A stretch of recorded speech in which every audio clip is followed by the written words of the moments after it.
Binder. They tough it out on the brakes.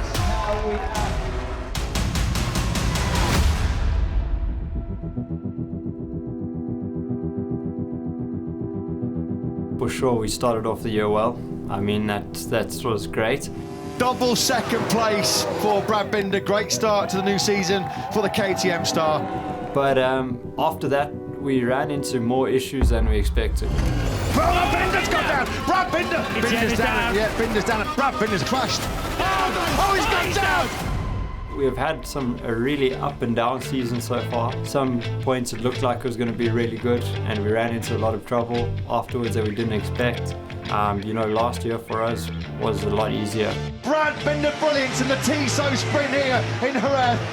Clearly, I mean, when even on a weekend where things weren't going well, we were able to fight for a podium, whether it be in a sprint race or the main race, but we were there. And now it seems that even if things aren't going great for us, it's difficult to just crack that top 5. We've been playing on a very fine line with the front of our bike, and it seems if you stay on the bike we can go really fast, but it's really easy to crash with the front at the moment, so that's been our biggest challenge. We've found some margin in some areas, but then at the same time you lose in others. So at the moment it seems our ultimate setup to go as fast as we can leaves us with very little warning in the front, and it's very easy to crash. As things don't really look amazing at the moment, I think it's not as bad as it seems. I think we're some small changes away from getting our results back. We strive to achieve, we want to be up front. Nobody wants to be where we are at the moment. I think it's for sure very frustrating, not only for myself or for my crew or all the guys in management. None of us are happy where we are. And the only thing that I think is positive about that is we won't be there for long, because no one wants to be there. So I'm excited for what's to come, because I think we have a little bit of a fire burning in us. Already from the first test in Valencia, we could see that he rides incredibly well.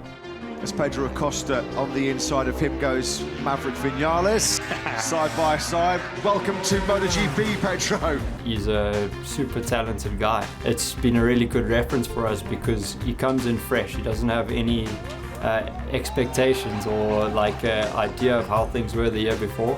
So even though we might have some challenges at the moment, he pushes it to the limit, and he does incredibly well. The rookie passes the 8 times world champion. Oh, this is just incredible. Here comes Pedro Acosta. Really tough it out. Extraordinary, isn't it? The arrival of a new superstar. One thing he does really well is he doesn't seem to need to pull a lot of pressure on the front brake to stop the bike. He's really good at keeping the bike under control.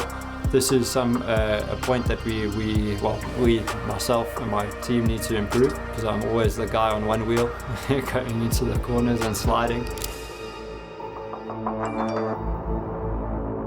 I think the most interesting for me as one of the riders is, they're taking one ride off a Ducati and one off an Aprilia. So it gives us a much more clear indication of what our bike does well and what it needs to improve, I think. At the moment, Pedro and myself have only ridden a KTM. So I think if you've ridden other manufacturers, you have a more rounded idea of what to expect coming in, or what your references are.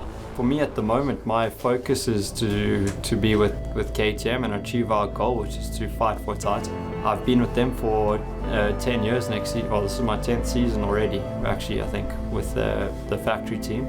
Together we have achieved many things, and I feel like we need to top this off. We need to achieve the top. We need to try and fight for a world title in MotoGP. That's the goal, that's my dream, that's what KTM want to achieve.